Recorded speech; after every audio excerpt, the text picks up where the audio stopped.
So for the next speaker, in response to aging issue, the Hong Kong Jockey Club Charities Trust has taken a proactive role in addressing both opportunities and challenges of aging population. Next, we'd like to invite Mr. Leong CHEUNG, Executive Director, Charities and Community, the Hong Kong Jockey Club, to introduce their strategy to build our city for all ages. Mr. Leong CHEUNG, please.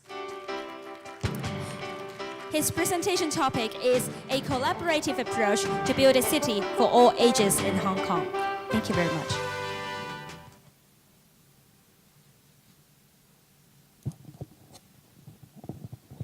Good morning, everyone. So when they're working on the technology side, perhaps I can first welcome you all to the Hong Kong Jockey Club.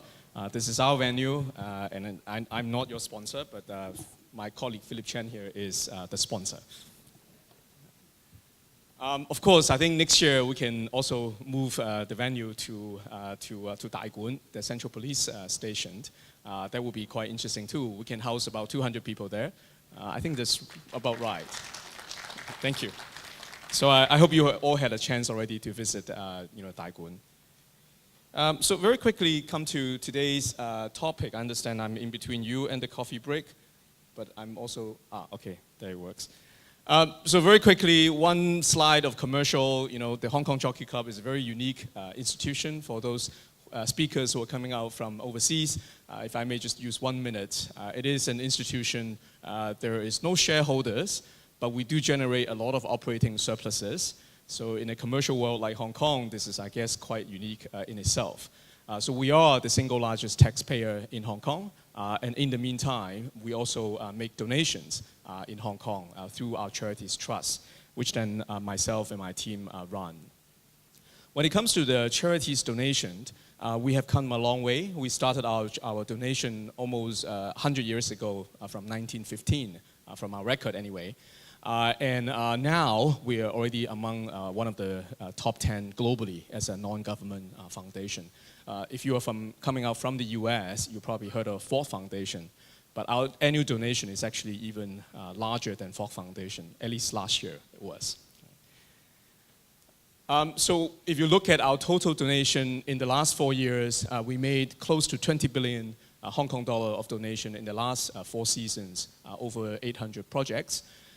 They split roughly into 50% hardware capital projects, like the Central Police Station, and also 50% into software programs. Right? So how do you use money to build capacity in the field? How do you, channel some of these programs to directly build capacity of the beneficiaries? And elderly is one of our key strategic themes. So we have 4: elderly, youth, sports, arts, culture, and heritage. So elderly is a big segment that we put a lot of focuses in. And like any commercial companies, whereby you would think of a theme or investment theme, for example, or strategic themes, we also went through a very thorough process of hiring consultants, doing all these kind of surveys, talking to the field, organizing workshops, and then have multiple iterations with our own board to come up with these strategies. So on the elderly side, we come up with the following strategy. Very busy slide, I don't expect you to read, but just to tell you, this is the kind of work that we went through. But the ultimate goal, as a non-government foundation, we understand we don't have all the resources, so we ought to be more focused. To give you just an example, we donate about 4 billion Hong Kong dollar a year. The government's budget is 400 billion, right? And the government's budget just on education is 80 billion. So that's the scale we have to think through. So the Hong Kong Jockey Club Charities Trust, we cannot replicate what the government does. But what we can do is to pilot new ideas, new policies, so that eventually we can work then with the government department to hopefully regularize some of these initiatives.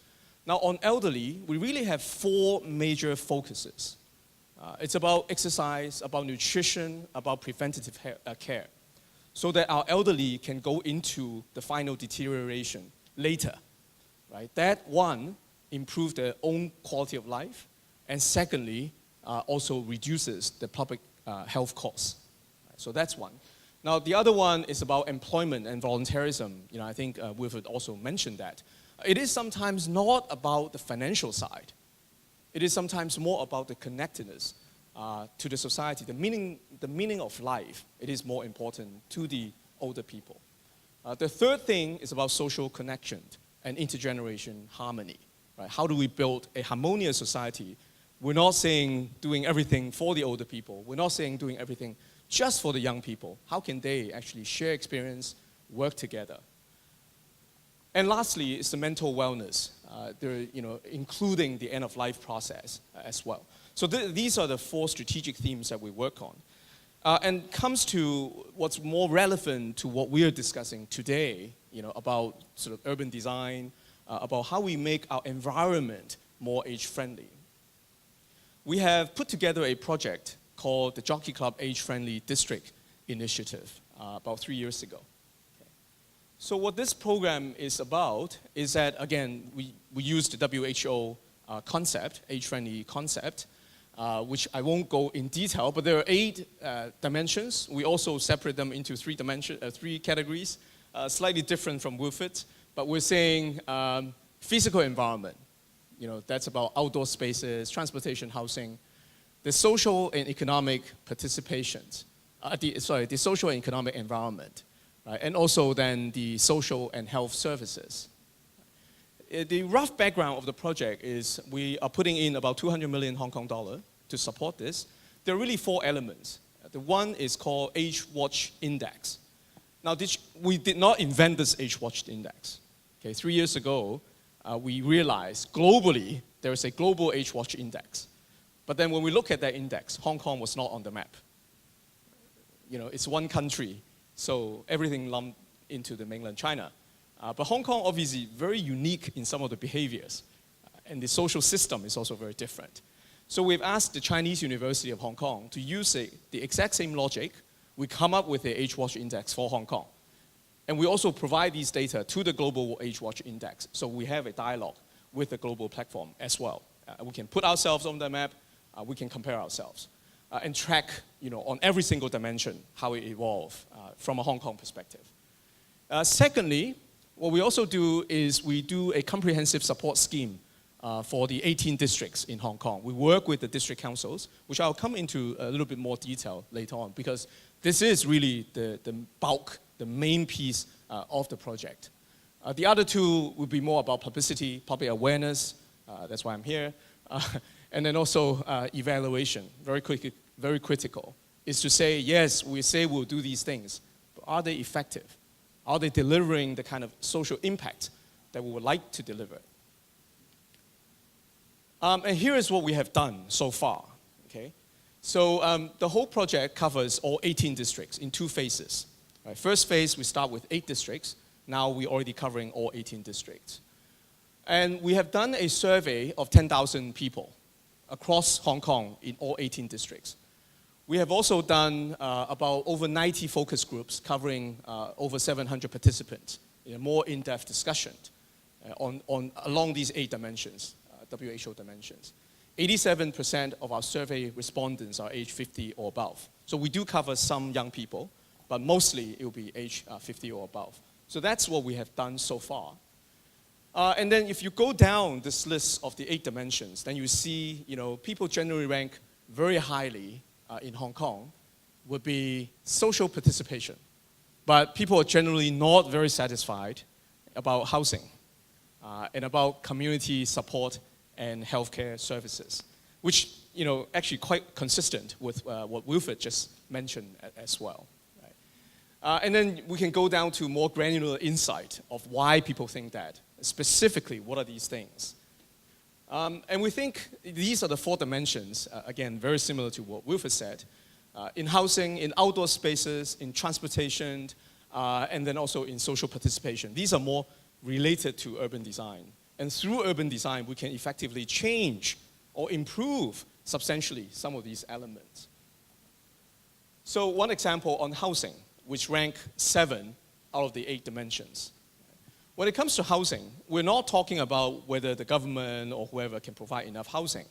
That is something any NGO or or charities, foundations, we can't solve that. But then when you go into the housing issue, what we realize in Hong Kong, there are some very specific things. Some buildings are very old. We're talking about almost 10,000 buildings now in Hong Kong will be aged 50 years or above. We have an aging situation on buildings as well, not just on population. Some property owners, elderly, older people, they own a piece of asset, but then there's no cash, no income. So when there's some water leak, when there's some issues happening in the apartment, they don't have cash to fix things. They don't want to sell their apartments. What do? And then when they age, they realize suddenly, right, they need some railings in the home. They can't get around easily anymore. The toilet floor becomes too slippery for them. So are there anything we can do for new buildings and for the old buildings? So some of the initiative that came out from this exercise was that we actually supported a social enterprise then to go into some of these older buildings, older communities, to offer services. Very simple home decorations. We have videos, but I'm not showing it today. And you will see how these elderly, how the older people, when they have just simple railings in the toilet, so they can hold on to the railing and sit down or stand up. We probably don't need that, but eventually we all will need that. So it's these very granular insight that helps on an individual level. I think we can put also design thinking into a lot of these things. Now, when it comes to outdoor space and buildings, once again, the recycle brick, a very good idea. But somehow, when we talk to a lot of the older people, what they reveal is that sometimes this recycle brick comes up slightly. Okay, not a lot. You and I probably won't notice. Well, I'm a runner, I do notice. Sometimes I got tripped over. But yeah, you do too, right, Christine? But for the older people, sometimes it becomes an obstacle. When they're on walking aids, when they're on wheelchairs, when they're on, whatever, slowly walking, it becomes a challenge. So can we pay attention to that? How do we fix that? It doesn't seem like a technical question that cannot be solved. It seems to me, at least, an issue with all your brains here can solve. So that's one example, right? And then also people mention about, they go to some shopping malls, but then the shopping mall door is just so heavy that you have to use Chinese Kung Fu to kick it open. Right? So that's probably something, again, very easy to fix. Transportation. Transportation, to be honest, generally is very much appreciated by the older people in Hong Kong. The $2 policy, extremely well received, extremely well received. Make them a lot more active, right? Including my parents.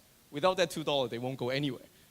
Right? But, if you go down to MTR, it's always a very long walk without anywhere to, rest, stop. Of course, we talk to MTR and we realize and understand. Sometimes it's a traffic flow. Once you put in some of these stop, rest places, it narrows down the corridor. It has an impact on the traffic flow. Now, again, I'm not taking that as an answer. I think, I'm not a designer, I have to admit, but with your mind, brilliant minds here in the room, I am sure you can come up with a solution, and a beautiful solution too. I don't have it, but I don't think that's an excuse, and this is Hong Kong. Lastly, it is the social participation. So once again, it is also about how do we engage more people? How do we engage also the youth? So in this program anyway, we have already trained 1,000 ambassadors, what we call the young O's.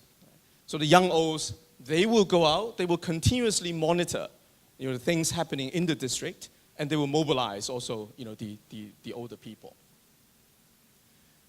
So I'll quickly go through these slides. I think, again, we believe in a collaborative approach. It is not one institution, it is not one single sector. It does require everyone to participate. I think one of the key things coming out from this project anyway is that we have already built this mechanism into the 18 district councils. So all 18 district councils now form a regular committee to focus on the age-friendly district. So that's very important because we built it into the political system. Right? So next stage, what we're focusing now, after district council and we mobilize the NGOs, next phase we really wanted to engage the business community and also the professional bodies, right? Because then with your knowledge and resources from business, you can effectively also leverage the insight that will be continuously generated by the district councils, right? And then we can work together. So put professional solutions then with the NGOs and also with the political apparatus. Hopefully that will work. Well, I don't know, but we'll try.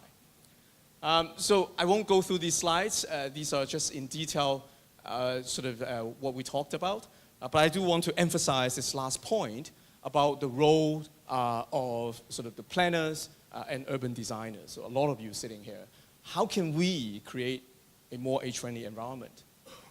Through design, the parks, the universal facilities for everyone then who they can exercise. How can we improve or optimize facilities under existing environment?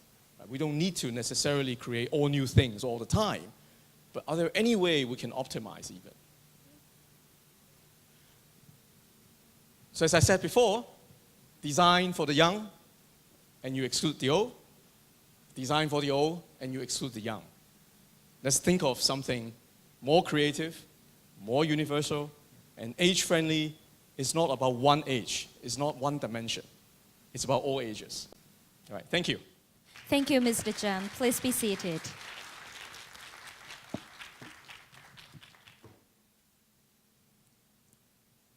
We will now have a short coffee break for 15 minutes. Please enjoy the refreshments outside. If you have any questions for our panel later on, please submit your questions onto the conference website by scanning the QR code on the back cover of the conference booklet. See you all in 15 minutes.